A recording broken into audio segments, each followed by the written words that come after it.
साई राम, ओम साई राम, ओम साई राम, ओम साई राम। अध्याय 8वां।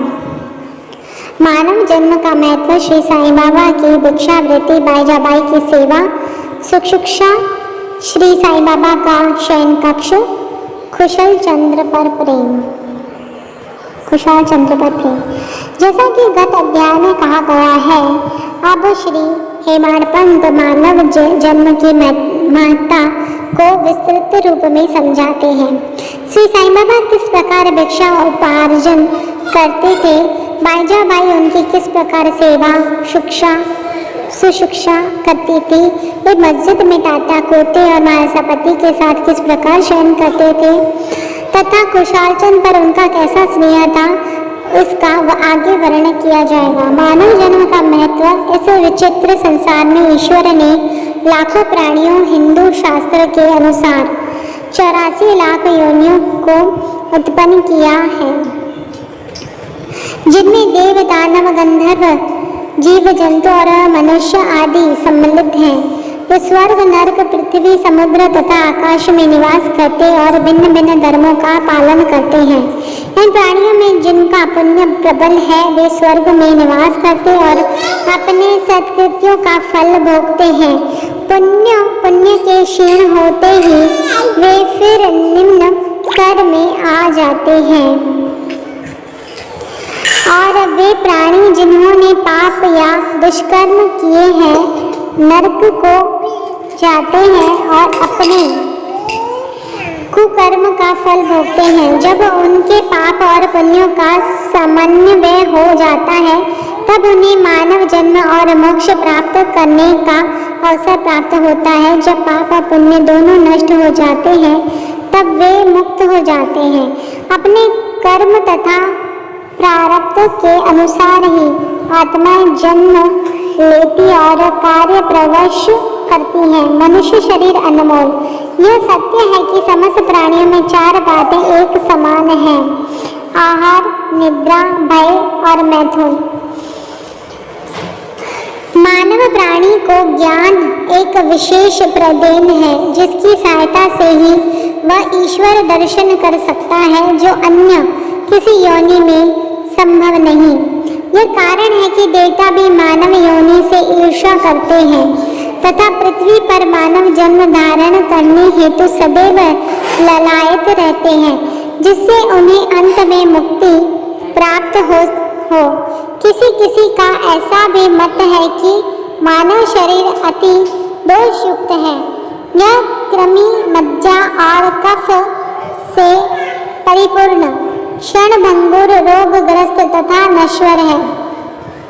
इसमें कोई संदेह नहीं कि यह कथन अंशतः सत्य है, परंतु इतना दोषपूर्ण होते हुए भी मानव शरीर का मूल्य अधिक है, क्योंकि ज्ञान की प्राप्ति केवल इसी योनि में संभव है। मानव शरीर प्राप्त होने पर ही तो ज्ञात होता है कि यह शरीर नश्वर और विश्व परिवर्तनशील है, और इस प्रकार धारणा कर इंद्रिय जन विषयों को तिलांजलि देकर तथा सत असत का विवेक कर ईश्वर साक्षात्कार किया जा सकता है। इसीलिए यदि हम शरीर को तुच्छ और अपवित्र समझकर उसकी अपेक्षा करें, तो हम ईश्वर दर्शन के अवसर से वंचित रह जाएंगे। यदि हम उसे मूल्यवान समझकर उसका मोह करेंगे, तो हम इंद्रिय सुखों की ओर प्रवृत्त हो जाएंगे, और तब हमारा पतन भी सुनिश्चित ही है। इसलिए उचित मार्ग जिसका अवलंबन करना चाहिए यह है कि तो देह की अपेक्षा करो और न ही उसमें आसक्ति रखो। केवल इतना ही ध्यान रहे कि किसी घुड़सवार का अपनी यात्रा में आने अपने जो घोड़े पर तब तक ही मोह रहता है, जब तक वह अपने निर्दिष्ट स्थान पर पहुंचकर लौट न आए। इसलिए ईश्वर दर्शन या आत्मा साक्षात्कार के निमित्त शरीर को सदा ही लगाए रखना चाहिए, जो जीवन का मुख्य ध्येय है। ऐसा कहा जाता है कि अनेक प्राणियों की उत्पत्ति करने के पश्चात ही भी ईश्वर को संतोष नहीं हुआ। कारण यह है कि कोई भी प्राणी उसकी अलौकिक रचना और सृष्टि को समझाने में समर्थ न हो सका, और इसी कारण उसने एक विशेष प्राणी अर्थात मानव जाति की उत्पत्ति की और उसे ज्ञान की विशेष सुविधा प्रदान की। जब ईश्वर ने देखा कि मानव उसकी लीला अद्भुत रचनाओं तथा ज्ञान को समझाने के योग्य है, तब उन्हें अति हर्ष एवं संतोष हुआ। भागवत स्कंद 11:9-28 के अनुसार इसलिए मानव जन्म प्राप्त होना बड़े सौभाग्य का सूचक है। उच्च ब्राह्मण कुल में जन्म लेना तो परम सौभाग्य का लक्षण है, परंतु श्री साईं चरणाम्बुजों में प्रीति और उनकी शरणागति प्राप्त होना इन सभी में अति श्रेष्ठ है। मानव का प्रयत्न। इस संसार में मानव जन्म अति दुर्लभ है। हर मनुष्य की मृत्यु तो निश्चित ही है और वह किसी भी क्षण उसका आलिंगन कर सकती है। ऐसे ही धारणा कर हमें अपने ध्येय की प्राप्ति में सदैव तत्पर रहना चाहिए। जिस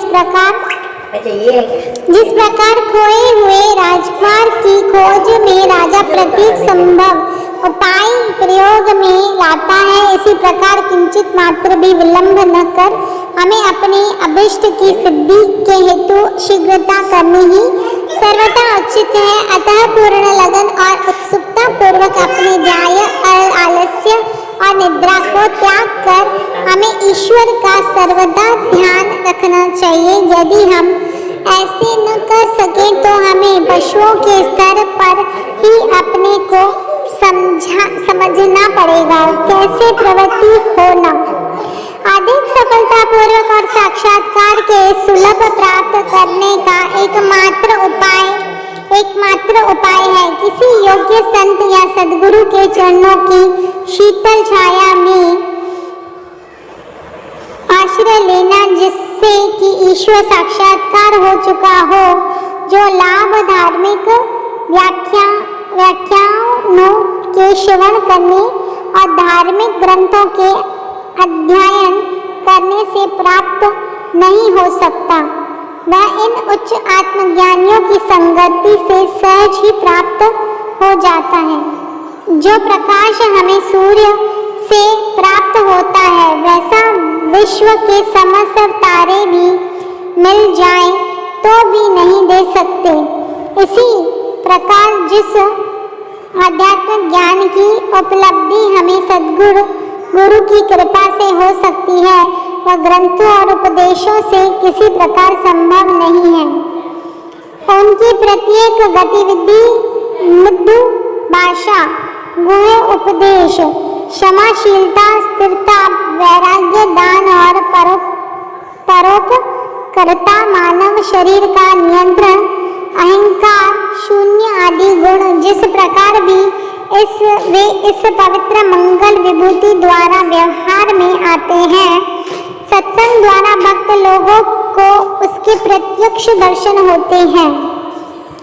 इससे मस्तिष्क की जागृति तथा उपरोक्त आध्यात्मिक उन्नति होती है। श्री साईं बाबा इसी प्रकार के एक संत या सद्गुरु थे।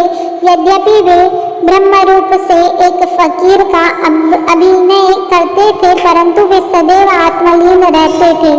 वे समस्त प्राणियों में प्रेम करते और उनमें भगवत दर्शन का अनुभव करते थे। सुखों का उनको कोई आकर्षण न था और न वे आपत्तियों से विचलित होते थे।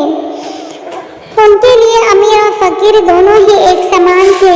जिनकी केवल कृपा से भिखारी भी राजा बन सकता था, वे शिरडी में द्वार द्वार घूमकर भिक्षा उपार्जन किया करते थे। यह कार्य वे इस प्रकार करते थे।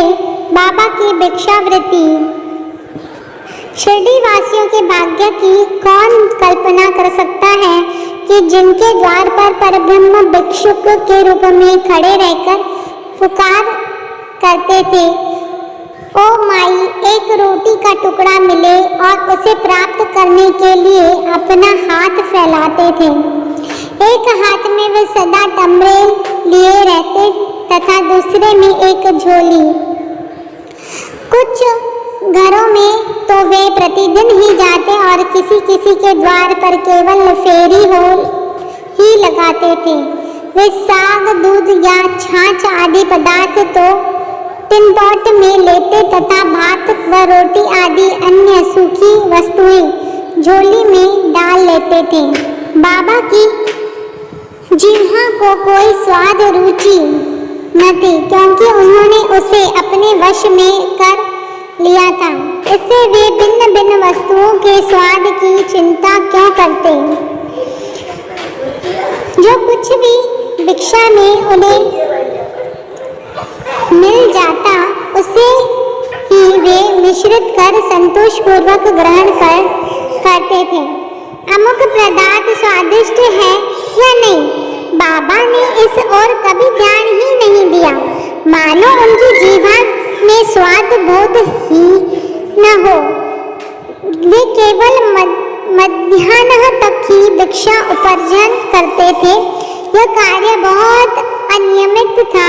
किसी दिन तो वे छोटी सी फेरी ही लगाते तथा किसी दिन 12 बजे तक वे एकत्रित भोजन एक कुंडी में डाल देते, जहाँ कुत्ते, बिल्लियाँ, कौवे आदि स्वतंत्र पूर्वक भोजन करते थे। बाबा ने उन्हें कभी नहीं भगाया। एक स्त्री भी जो मस्जिद में झाड़ू लगाया करती थी, रोटी के 10-12 टुकड़े उठाकर अपने घर ले जाती थी, परंतु किसी ने कभी उसे नहीं रोका।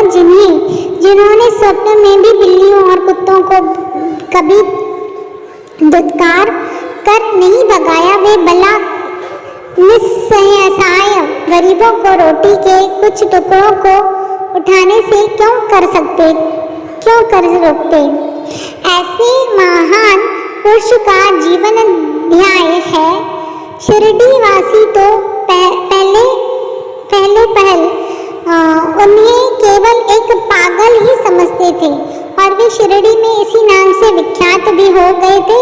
जो भिक्षा के लिए टुकड़ों पर निर्वाह करता हो, भला उसका कोई आदर कैसे करता। परंतु ये तो उदार हृदय, त्यागी और धर्मात्मा थे।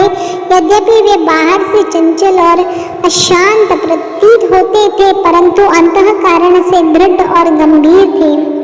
उनका मार्ग गहन तथा गूढ़ था। फिर भी ग्राम में कुछ ऐसे श्रद्धावान और सौभाग्यशाली व्यक्ति थे जिन्होंने उन्हें पहचान कर एक महान पुरुष माना। ऐसे ही एक घटना नीचे दी जाती है। बाईजाबाई की सेवा तात्या कोते की माता, जिनका नाम बाईजाबाई था, दोपहर के समय एक टोकरी में रोटी और भाजी लेकर जंगल को जाया करती थी। वे जंगल में कोसों दूर जाती और बाबा को ढूंढकर उनके चरण पकड़ती थी। बाबा तो शांत और ध्यानमग्न बैठे रहते थे। वे एक पत्तल बिछाकर उस पर सब प्रकार के व्यंजनादि जैसे रोटी, साग आदि परोसती और बाबा से भोजन कर लेने के लिए आग्रह करती। उनकी सेवा तथा श्रद्धा की रीति बड़ी ही विलक्षण थी। प्रतिदिन दोपहर को जंगल में बाबा को ढूंढना और भोजन के लिए आग्रह करना, उनकी इस सेवा और उपासना की स्मृति बाबा को अपने अंतिम क्षणों तक बनी रही। उनकी सेवा का ध्यान कर बाबा ने उनके पुत्र को बहुत लाभ पहुंचाया। बाबा और बेटे दोनों ही फकीर पर दृढ़ निष्ठा थी। उन्होंने बाबा को सदैव ईश्वर के समान ही पूजा। बाबा उनसे कभी कभी कहा करते थे कि फकीरी ही सच्ची अमीरी है, उसका कोई अंत नहीं। जिसे अमीरों के नाम से पुकारा जाता है, वह शीघ्र ही लुप्त हो जाने वाले हैं। कुछ वर्षों के बाद बाबा ने जंगल में विचरना त्याग दिया। वे गांव में ही रहने और मस्जिद में ही भोजन करने लगे। इस कारण बाईजाबाई को भी उन्हें जंगल में ढूंढने के कष्ट से छुटकारा मिल गया। तीनों का शयन कक्ष। वे संत पुरुष धन्य हैं जिनके हृदय में भगवान वासुदेव सदैव वास करते हैं। वे भक्त भी भाग्यशाली हैं जिन्हें उनका सानिध्य प्राप्त होता है। ऐसे ही दो भाग्यशाली भक्त थे, एक तात्या कोटे पाटिल और भगत महालसापति। दोनों ने बाबा के सानिध्य का सदैव पूर्ण लाभ उठाया। बाबा दोनों पर एक समान प्रेम रखते थे।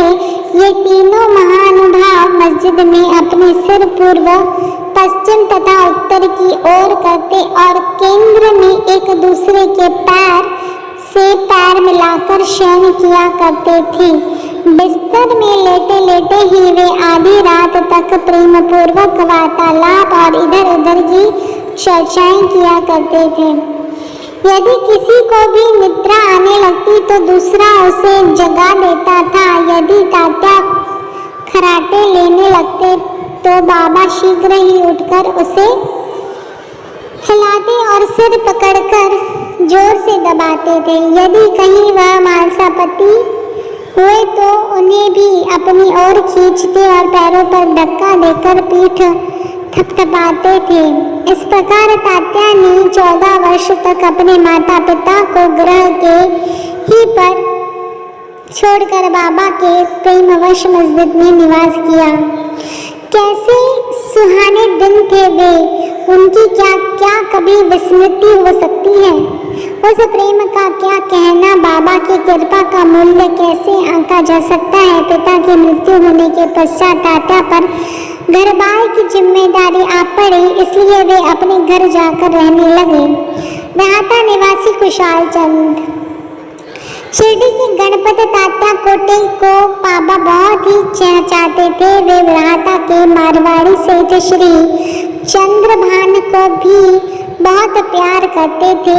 सेठ जी का देहांत होने के उपरांत बाबा उन खुशाल चंद को उसके भतीजे वे उनके कल्याण की दिन रात फिक्र किया करते थे। कभी बैलगाड़ी में तो कभी टांगे में वे अपने अंतरंग मित्रों के साथ राहता को जाया करते थे। ग्रामवासी बाबा के गांव के फाटक पर आते ही उनका अपूर्व स्वागत करते और उन्हें प्रणाम कर बड़ी धूमधाम से गांव में ले जाते थे। कुशाल चंद्र बाबा को अपने घर ले जाते और कोमल आसन पर बिठाकर उत्तम सुस्वाद भोजन कराते और आनंद तथा प्रसन्नचित्त से कुछ देर तक वार्तालाप किया करते थे। फिर बाबा सबको